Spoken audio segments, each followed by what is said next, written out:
हे रे गाँव भर के छोड़वा के आपस में देखो हिलारा दिल कोई ये करखिया के कंजरा रे भाई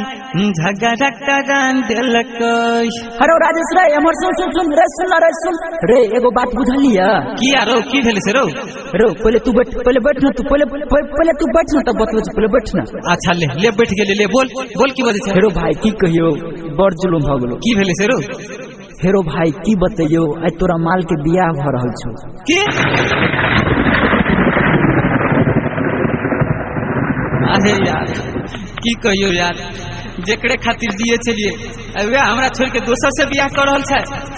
अब तू ही बता हम की करिए। रो उदास न हो चल अब रंगदारी से काम करबे उठा हाथ यार चल जो होते बाद में से देख लेबे चल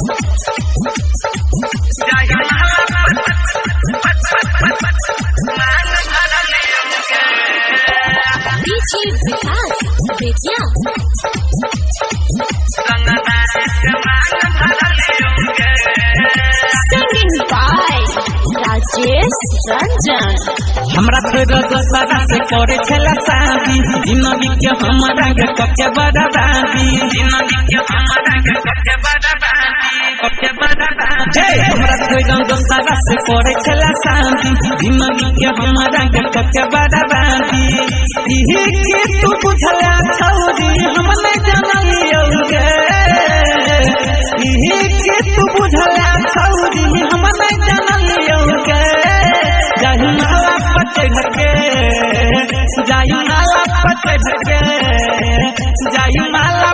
ढके हम रंगदारी से महंग भरलियो गे जाहि नाला पटे ढके हम रंगदारी से महंग भरलियो गे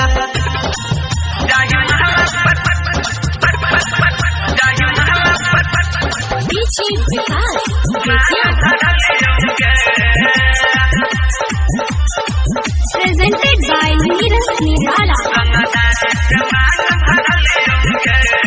गोरा पयाल रहो तो राम पराती सजल तो हमार बाके सबके बीच में भरलियो हुमान देखत रहलहु बरवा के गोरा पयाल रहो तो राम पराती सजल तो हमार बाके सबके बीच में भरलियो हुमान देखत रहलहु बरवा के भेलो पराती ने मारा पिता मारा बाजार लौके हेलो पराती ने मारा पिता मारा बाजार लौके जाई महला पटे ढके जाई माला पटे ढके जाई माला पटे ढके हम रंगदारी से महंग भरलियो गे जाई महला पटे ढके हम रंगदारी से महंग भरलियो गे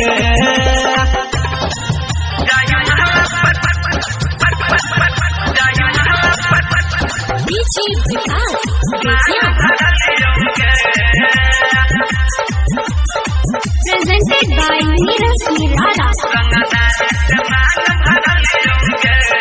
सुनी दरदी के नाम के मेहंदी रतन छेला हाथ के